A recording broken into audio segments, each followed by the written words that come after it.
Breaking news చూస్తున్నారు. ప్రకాశం barrage దగ్గర బోట్ల తొలగింపు ప్రక్రియలో కీలక పరిణామం చోటు చేసుకుంది. బోట్ల తొలగింపు ప్రక్రియలో పురోగతి సాధించారు బెకమ్ ఇన్ఫ్రా సంస్థ ఇంజనీర్లు. బోట్ల తొలగింపులకు హెచ్ బ్లాక్ విధానాన్ని అమలు చేశారు.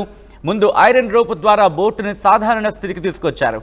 ఆ తర్వాత 2 భారీ బోట్ల ద్వారా హెచ్ బ్లాక్ విధానం అమలులోకి తీసుకొచ్చారు. హెచ్ బ్లాక్ విధానం ద్వారా నిన్న అర్ధరాత్రి 40 టన్నుల బోటును బయటకు తీశారు ఇంజనీర్లు. మిగిలిన బోట్లను కూడా బయటకు తీసేందుకు కసరత్తులు వేగవంతం చేశారు. ఇక దీంతో పాటు నదీ ప్రవాహం ఎక్కువగా ఉండడంతో సవాల్గా మారింది బోట్ల వెలికితీత ప్రక్రియ. మరో 2 రోజుల్లో మిగిలిన బోట్లను బయటకు తీసుకొస్తారంటూ కూడా ఇంజనీర్లు చెప్తున్నారు. విజువల్స్ మీరు చూస్తున్నారు. బోట్ల వెలికితీత పనులు అక్కడ జోరందుకున్నాయి. ఇక్కడ నదీ ప్రవాహం అక్కడ జోరుగా ఉండడంతో బోట్ల వెలికితీత ప్రక్రియ కాస్త ఆలస్యం అవుతోంది.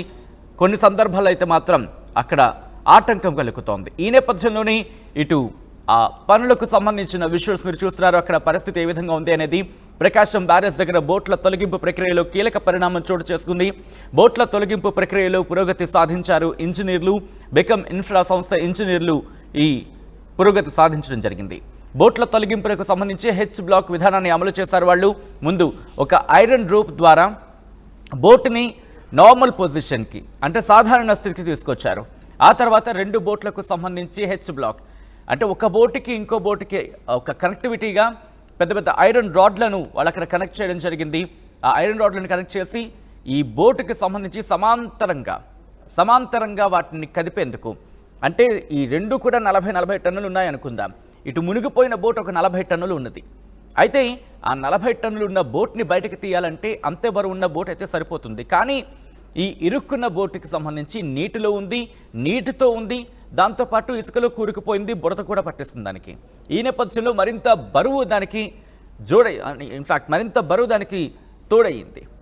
ఇప్పుడు ఆ మునిగిపోయిన బోట్ని బయటకు తీయాలంటే కనుక ఈ 2 బోట్లు కూడా ఆ లాగే 2 బోట్లు కూడా ఆ వెయిట్ని మించి ఉండాలి, ఆ బరువుని మించి ఉండాలి. ఈ నేపథ్యంలో ఆ రెండింటి కూడా పెద్ద పెద్ద రాడ్లతో కనెక్ట్ చేయడం జరిగింది. అప్పుడు సమాంతరంగా వాటిని ఆ రెండింటిని సమాంతరంగా ముందుకు తీసుకువెళుతూ ఈ ఐరన్ రోప్ని కిందన బోట్ ఏదైతే ఇరుక్కుపోయిందో దానికి జాయిన్ చేయడం జరిగింది. దాన్ని బయటికి పుల్ చేస్తే కనుక బయటకు తీసుకొచ్చే ప్రయత్నం చేస్తే కనుక మెల్లిగా బయటకు వచ్చిన పరిస్థితి చూశారు. ఇప్పుడు అదే ప్రక్రియని మిగిలిన వాటికి కూడా అమలు చేసేందుకు సిద్ధమవుతున్నారు. అయితే ఇక్కడ నీటి ప్రవాహం ఎక్కువగా ఉండడంతో కాస్త ఆటంకం కలుగుతున్నట్టుగా తెలుస్తోంది. అప్డేట్స్ అందించబోతున్నారు మా ప్రతినిధి మణికుమార్. బోట్ల వెలికితీత ప్రక్రియ ఎంతవరకు వచ్చింది? ప్రస్తుతం మనం ప్రకాశం బ్యారేజీ వద్ద ఉన్నాం. ఇక్కడ చూడొచ్చు విజువల్స్లో ఇప్పటికీ కూడా బోట్ల తొలగింపు ప్రక్రియ కొనసాగుతున్నది. గత వారం రోజుల నుంచి కూడా వీళ్ళంతా కూడా కృషి చేస్తున్నాం. రాత్రి ఒక బోటును బయటకు తీయగలిగారు. ఏదైతే ప్రకాశం బ్యారేజీని ఢీకొన్న బోట్లు 4 కూడా నిన్న రాత్రి తీసినటువంటి బోటు చాలా పెద్ద. ప్రస్తుతం అయితే దాన్ని తొలగించి పక్కన పెట్టారు. మరొక మిగిలినటువంటి బోట్ల తొలగింపు ప్రక్రియ కూడా కొనసాగుతుంది. ఒకసారి మనం విజువల్స్లో చూస్తే కనుక ఇక్కడ చూడొచ్చు అయితే బోట్లకు సంబంధించి అక్కడ ప్రకాశం బ్యారేజ్ దగ్గర రాంగ్ డైరెక్షన్లో నిలిచిపోయినటువంటి బోట్లను సరిచేసే ప్రక్రియ కొనసాగుతుంది. మనం చూస్తున్న విజువల్స్లో ఈ భారీ క్రెయిన్ ద్వారాగా ఈ బోట్లను నీటిలో మునిగిపోయినటువంటి బోట్లకు ఐరన్ రోపులు తగిలించి వాటిని సరిచేసే ప్రక్రియ కొనసాగుతుంది. నిన్న అర్ధరాత్రి తీసినటువంటి బోటును కూడా అదే విధంగా బయటకు తీసుకొచ్చారు. మనం చూస్తున్నాం కదా విజువల్స్లో ఈ ఐరన్ రోపులను ఉపయోగించి 1కి 10 సంఖ్యలో కలిపి వాటిని ఒక స్ట్రాంగ్ ఐరన్ రోప్లా తయారు చేసి బోట్లకి తగిలిస్తున్నారు. బోట్లను అంటే సరైన దిశలో వాటిని నిల్చోబెట్టి తర్వాత హెచ్ బ్లాక్ విధానం ద్వారా దాన్ని బయటికి తీసుకొచ్చేందుకు ప్రయత్నిస్తున్నాం. మన విజువల్స్లో చూస్తే కనుక ఇప్పుడు కొద్దిసేపటి క్రితమే అక్కడ బోటుకి తగిలించినటువంటి ఈ రోపు నీటిలోనే తెగిపోయింది. ఇప్పుడు దాన్ని మరమ్మతులు చేసే ప్రక్రియ కొనసాగుతుంది. దీన్ని మళ్ళీ బోట్కి తగిలించి మళ్ళీ బోటును సరిచేసే ప్రక్రియ కొనసాగుతున్న పరిస్థితి మనం చూస్తున్నాం. ఒకసారి విజువల్స్లో చూస్తే కనుక ఏదైతే మనకి ఐరన్ రోప్ కనిపిస్తుంది ఈ రోప్ను ఒకసారి మనం విజువల్స్లో చూద్దాం. అంటే ఏ విధంగా దీన్ని బోట్ను బయటికి లాగే ప్రయత్నం చేస్తున్నారు అనేది ఒకసారి మనం చూస్తే కనుక ఈ ఐరన్ రోప్ ఉంది కదా, ఈ ఐరన్ రోప్కి సంబంధించి ఇది చాలా దృఢంగా ఉంటుంది. ఐరన్ రోప్కి సంబంధించి దీన్ని ఇప్పుడు మళ్ళీ బోట్కి కనెక్ట్ చేసే పరిస్థితి కనిపిస్తూ ఉంది. నిన్న తొలగించినటువంటి బోటును కూడా అదే విధంగా బయటికి తీసుకొచ్చారు. ముందు దాన్ని సరైన డైరెక్షన్లో నిల్చోపెట్టి తర్వాత హెచ్ బ్లాక్ విధానం ద్వారా దాన్ని బయటికి తీసుకొచ్చారు. మొదటి నుంచి కూడా గత వారం రోజుల నుంచి బోట్ల వెలికితీత ప్రక్రియ కొనసాగుతూనే ఉంది. ఉంది. అయితే మొదట ఎన్ని ప్రయత్నాలు చేసినప్పటికీ కూడా అనేక మంది బృందాలు వచ్చి నిపుణులు వచ్చి చేసినప్పటికీ కూడా అది బోట్లను కదిలించలేకపోయారు కనీసం. దీంతో బెకమ్ ఇన్ఫ్రా సంస్థను రంగంలోకి దించింది ప్రభుత్వం. ఇప్పుడు బెకమ్ ఇన్ఫ్రా సంస్థకు సంబంధించిన ఇంజనీర్లు బోట్లను బయటికి తీసుకొచ్చే ప్రక్రియ కొనసాగుతుంది. నిన్న అర్ధరాత్రి ఒక్క బోటును బయటికి తీసుకొచ్చారు. ఆ బోటుకు సంబంధించి అంటే బెకమ్ ఇన్ఫ్రా సంస్థకు సంబంధించినటువంటి ఇంజనీర్లు ఒక బోటును బయటికి తీసుకొచ్చారు హెచ్ బ్లాక్ విధానం ద్వారా. అంటే కావిడి, మన తెలుగులో కావిడి మోస్తాం, ఆ కావిడికి సంబంధించినటువంటి సేమ్ ఆట యాంగిల్ సంబంధించినటువంటి సేమ్ ఆ పొజిషన్ సంబంధించినటువంటి 2 భారీ బోట్లను పక్కన నిల్చోబెట్టి దాని మధ్యలో ఐరన్ రోపు పెద్దది ఒకటి వేసి దాన్ని బోటుకి తగిలిస్తారు. కింద ఉన్నటువంటి బోటుకి ముందు ఈ బోటు కనిపిస్తున్న బోటు ముందు సరైన డైరెక్షన్లో పెట్టిన తర్వాత హెచ్ బ్లాక్ విధానాన్ని అమలు చేస్తారు. అంటే దాదాపు 200 టన్నుల బరువుని లేపగలిగేటువంటి ఐరన్ రోపులను ఉపయోగించి ఈ బోట్లను బయటికి తీసుకొచ్చే ప్రక్రియ కొనసాగుతుంది. దాదాపు అంటే వీటికి సంబంధించి పుల్లీలు, 10 సంఖ్యలో పుల్లీలు, చైన్ లింకులు కూడా వాడతారు.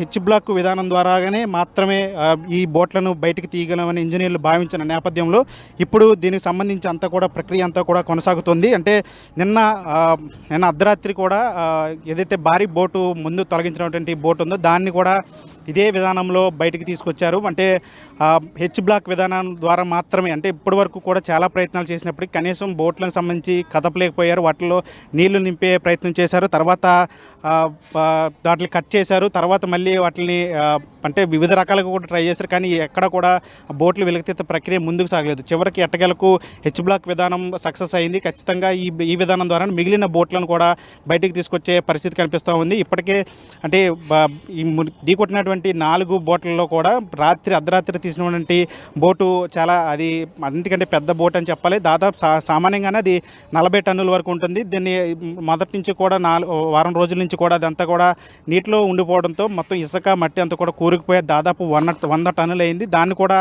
ఈ హెచ్ బ్లాక్ విధానం ద్వారా తొలగించారు. ప్రస్తుతం మనం చూస్తున్న విజువల్స్లో ఏదైతే మిగిలినటువంటి బోట్లు ఉన్నాయో వాటిని కూడా ఇదే విధానంలో తీయాలని చెప్తున్నారు. ఎందుకంటే హెచ్ బ్లాక్ విధానం ఒక్కటే అది పరిష్కార మార్గం కాబట్టి ఆ విధంగానే దాన్ని బయటకు తీయాలి కాబట్టి ప్రస్తుతం ఇదే ప్రక్రియ కొనసాగుతుంది. ముందు బోట్లను రైట్ డైరెక్షన్లో పెట్టే ప్రక్రియ కొనసాగుతుంది.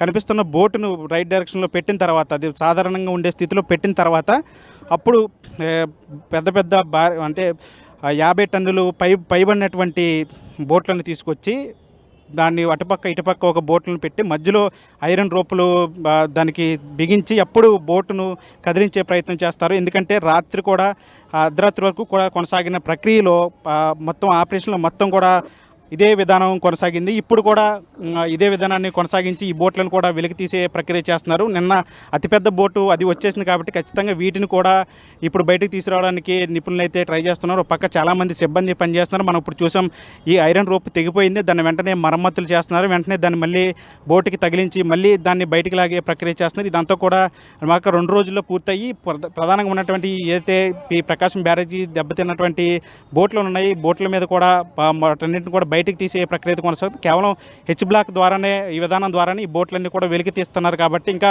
మరొక 2 రోజులు కూడా ఈ బోట్లను కూడా పూర్తిగా తొలగించే సమయం పట్టే అవకాశం ఉంది. దీని మీద ప్రభుత్వం కూడా పూర్తిగా దృష్టి పెట్టింది. దీనికి సంబంధించి ఈ ఘటనకు సంబంధించి ఇప్పటికీ 2 అరెస్ట్ చేశారు, వారిని రిమాండ్ కూడా తరలించారు. దీని మీద ప్రభుత్వం కూడా సీరియస్గా ఉంది. ఖచ్చితంగా ఈ బోట్ల ప్రక్రియ వెలికి తీసిన తర్వాత దీని మీద ప్రభుత్వం కూడా సీరియస్ యాక్షన్ తీసుకునే అవకాశం కూడా కనిపిస్తోంది. ప్రకాశం బ్యారేజ్ దగ్గర ఇరుక్కుపోయినటువంటి బోట్ల వెలికితీత ప్రక్రియ ఎట్టకేలకు విజయవంతమైందని చెప్పాలి. నిన్న రాత్రి ఎప్పుడైతే ఏదైతే ప్రకాశం బ్యారేజ్ ఢీకొట్టిన బోటులో భారీ బోట్ ఏదైతే ఉందో దాన్ని ఎట్టకేలకు బయటికి తీశారు. ప్రస్తుతం మనం ఒకసారి విజువల్స్లో చూడొచ్చు. దాన్ని ప్రకాశం బ్యారేజ్ దగ్గర నుంచి ఇక్కడికి తీసుకొచ్చి భవన్ ఐలాండ్ దగ్గరకు తీసుకొచ్చి వదిలేసిన పరిస్థితి. ఇక్కడ ఒకసారి మనం విజువల్స్లో చూస్తే కనుక ఏదైతే బోటు వెలికి తీసిన బోట్ ఉందో అది ఒకసారి మనం విజువల్స్లో కూడా చూడొచ్చు. ఇదే ఉన్న ఏదైతే ప్రకాశం బ్యారేజ్ ఢీకొట్టిన అన్ని బోట్లలో కంటే ఇది అతిపెద్ద బోటు. దీన్ని వెలికి తీయడానికి చాలా వరకు కష్టపడాల్సి వచ్చింది. మొన్న వారం రోజుల నుంచి కూడా ఈ బోట్లు వెలికితీత ప్రక్రియ కొనసాగుతున్నది. చాలామంది ఇంజనీర్లు వచ్చారు. అదేవిధంగా రీసెంట్గా బెకమ్ ఇన్ఫ్రా సంస్థకు సంబంధించిన ఇంజనీర్లు కూడా వచ్చి బోట్లు వెలికితీత ప్రక్రియ చేపట్టారు. వారం రోజుల నుంచి కూడా ఈ ప్రక్రియ కొనసాగుతుంది. ఇప్పటి వరకు కూడా 3 ప్రక్రియలు వెలికి తీసేందుకు ఉపయోగించారు. మొదటి ప్రక్రియలోనూ ఫెయిల్ అయింది, రెండోసారి కూడా ఫెయిల్ అయింది, మూడోసారి కూడా ఫెయిల్ పూర్తయింది. నాలుగోసారి ఏదైతే హెచ్ బ్లాక్ విధానాన్ని ఉపయోగించి బోట్ల వెలికితీత ప్రక్రియ ప్రారంభించారు. దీంతో ఏదైతే బోట్లు ఉన్నాయో వాటిని కట్ చేసి దానికి సంబంధించి 2 భారీ బోట్లను పక్క నుంచి దాని మధ్యలో నుంచి ఒక ఐరన్ రోప్‌ను కిందకి దించి హెచ్ బ్లాక్ విధానంలో బోట్లను వెలికితీసే ప్రక్రియ ప్రారంభించారు. దీంతో ఈ ప్రక్రియలో బోట్ల వెలికితీత ప్రక్రియ సక్సెస్ అయిందని చెప్పాలి. నిన్న అర్ధరాత్రి వరకు శ్రమించిన తర్వాత బెకెమ్ ఇన్ఫ్రా సంస్థకు సంబంధించిన ఇంజనీర్లు నిన్న అర్ధరాత్రి వరకు శ్రమించిన తర్వాత ఒక బోటును వెలికి తీయగలిగారు. ఎట్టకేలకు మనం చూస్తున్నాం విజువల్స్‌లో అతిపెద్ద భారీ బోట్ ఇది. ఇసుక సంబంధించి రీచ్‌కి సంబంధించినటువంటి భారీ బోట్లు. ఈ బోట్లన్నీ కూడా ప్రకాశం బ్యారేజ్‌ని ఢీకొనడంతో అయితే దానికి సంబంధించి కౌంటర్ వెయిట్లు కూడా దెబ్బతిన్న పరిస్థితి. దీంతో మొన్నటి వరకు కూడా ప్రకాశం బ్యారేజ్ వద్ద ప్రవాహం ఎక్కువగా ఉండటంతో ఈ బోట్ల వెలికితీత ప్రక్రియ సాధ్యం కాలేదు. చాలా వరకు కూడా కష్టపడాల్సి వచ్చింది. చాలా ప్రయత్నాలు చేసినప్పటికీ కూడా బోట్లన్నీ కూడా కొంచెం కూడా కదపలేని పరిస్థితి. దీంతో బోట్లని కట్ చేసి తర్వాత దాని హెచ్ బ్లాక్ విధానంతో ఎట్టకేలకు బోట్లను వెలికి తీయగలిగారు. ఇంకా 3 బోట్లు ప్రకాశం బ్యారేజ్ దగ్గరే ఉన్నాయి. వాటిని కూడా వెలికి తీసే ప్రక్రియ కొనసాగుతుంది. మనం ఒకసారి విజువల్స్ చూస్తే కనుక దూరంలో మనకు కనిపిస్తున్నాయి.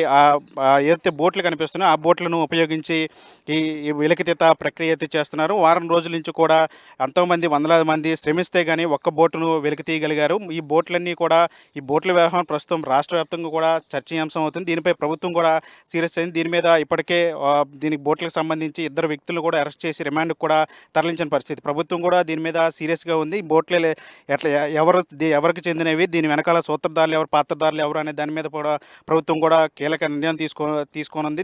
దీనికి సంబంధించి కఠినతరమైన చర్యలు కూడా చేపట్టింది. ప్రస్తుతానికైతే బోట్లు వెలికితీత ప్రక్రియ ఇంకా కొనసాగుతుంది. మనం చూస్తున్నాం విజువల్స్‌లో ఆ బోట్లను ఉపయోగించి ఏదైతే ఇక్కడ బ్యారేజ్ దగ్గర ఇరుక్కున్నటువంటి ఆ బోట్లను కూడా వెలికి తీసే ప్రక్రియ అయితే కొనసాగుతుంది. ప్రస్తుతానికైతే ఒక బోటును అయితే వెలికి తీశారు. ఆ బోటును తీసుకొచ్చి ఇక్కడ భవానీ ఐలాండ్ దగ్గర ఉంచిన పరిస్థితి. ఇంకా మిగిలిన బోట్లను కూడా తీసుకొచ్చి ఇక్కడ దాన్ని వెలికి తీసే ప్రయత్నం అయితే చేస్తున్నారు. కాబట్టి అంటే బెకమ్ ఇన్ఫ్రా సంస్థ ఇంజనీర్లు వచ్చిన తర్వాత దాంతోపాటు కచ్చులూరు టీం అదేవిధంగా 2-3 బృందాలు వీళ్ళంతా కూడా రాత్రి పగలు కష్టపడితే కానీ ఈ బోట్ల ప్రక్రియ వెలికితీత ప్రక్రియ ముందుకు సాగలేదు. ఎట్టకేలకు బెకమ్ ఇన్ఫ్రా సంస్థ సంబంధించిన ఇంజనీర్లు ఈ హెచ్ బ్లాక్ విధానాన్ని ఉపయోగించి ప్రస్తుతానికైతే ఒక పెద్ద బోటును అయితే తీశారు. ఇది మామూలుగానే ఇది దాదాపు 40 టన్నుల వరకు ఉంటుంది. వారం రోజులుగా కూడా నీటిలోనే మట్టిలు కూరుకుపోవడంతో ఇసుక అదంతా కూడా పెరిగిపోయి దాదాపు 100 టన్నుల వరకు కూడా అది బరువు పెరిగింది.